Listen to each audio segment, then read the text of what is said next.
नमस्कार शेतकरी मित्रांनो, सोयाबीन, कापूस या पिकांसाठी जे काही सरकार अनुदान देणार आहे, या अनुदानासाठी अर्ज सुरू झालेले आहेत. हेक्टरी 5,000 रुपये मिळणार आहे. जो आपण अगोदर व्हिडिओ बनवला होता, GR सुद्धा पाहिला होता.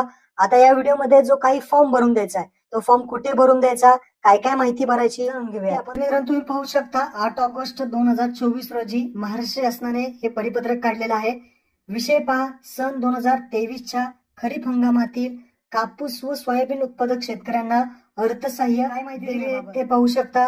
उपरोक्त विषयाबाबत संदर्भीय शासन निर्णयाद्वारे राज्यातील सन 2023च्या खरीप हंगामातील ई पीक पाहणीवरील नोंदणीत कापूस असेल व सोयाबीन असेल शेतकऱ्यांना अर्थसहाय्य मंजूर करण्याबाबत शासन निर्णय निर्गमित करण्यात आला आहे. या अर्थसहाय्याचे वितरण शेतकऱ्यांना सार्वजनिक वित्तीय व्यवस्थापन प्रणालीद्वारे शेतकऱ्यांच्या आधार लिंक बँक लाभ हस्तांतरण म्हणजेच डीबीटीच्या माध्यमातून होणार आहे. म्हणजे तुमच्या आधार कार्डला जी काही बँक लिंक आहे, बँक सीडिंग केलेलं असेल, त्यांना ही रक्कम त्यांच्या डायरेक्ट बँक खात्यात डीबीटी अनुषंगाने अनुदेय अर्थसहाय्य शेतकऱ्यांना अदा करण्यासाठी शेतकऱ्यांच्या आधार संबंधी माहितीचा वापर करण्याबाबत त्यांच्याकडून घेण्यात येणाऱ्या संमती पत्राचा जो काही नमुना असेल, तसेच सामायिक खातेदारांच्या बाबतीत एकाच खातेदारास अर्थसहाय्य वितरित करण्याच्या अनुषंगाने द्यावयाच्या नाहरकत पत्राचा नमुना असेल, सोबत जोडून पाठवण्यात येत आहे आणि तो सुद्धा दिलेला आहे.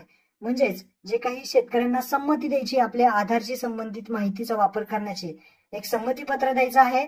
आणि जर एखादा खातेदार आहे, त्याचं जे काही शेती आहे ती सामायिक शेती असेल, तर सामायिक खातेदारांच्या बाबतीत सुद्धा नाहरकत प्रमाणपत्र आहे. तर तुम्ही पहा, हे संमती पत्र आहे, याची जी लिंक आहे तुम्हाला डिस्क्रिप्शन मध्ये देतो, तिथून तुम्ही ते डाउनलोड करून घेऊ शकता.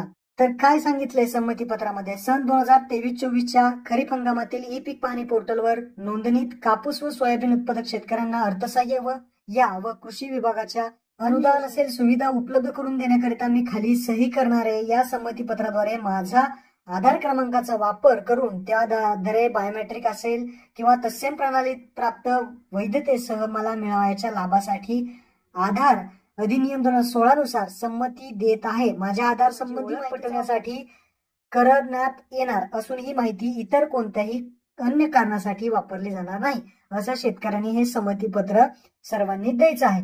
त्यामध्ये आपला जिल्हा इथे, आता याची प्रिंट काढा, याची प्रिंट काढून यावरती लिहायचं आहे आपला जिल्हा कोणता, तालुका कोणता, गाव कोणतं. त्यानंतर शेतकऱ्याचे संपूर्ण नाव जे आहे ते मध्ये तुम्हाला इथं द्यायचं आहे. पहिलं नाव, मधलं नाव, आडनाव मराठीमध्ये टाका. त्यानंतर इंग्लिशमध्ये first name, middle name, surname इंग्लिशमध्ये इथे लिहायचं आहे.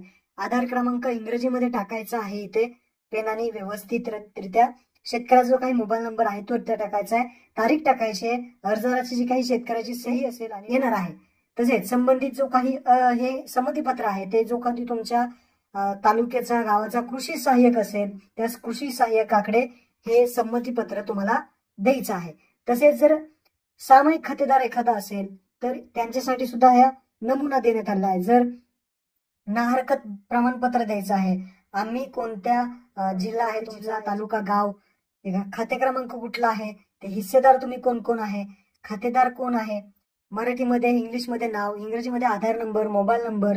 त्यानंतर जे कोणी खातेदार असतील, 1 असतील, 10 असतील, ते सर्व खातेदार इथे तुम्ही सर्व टाकू शकता आणि संमतीबाबत त्यांची सही इथे कृषी सहाय्यकाकडे जमा करायचं आहे.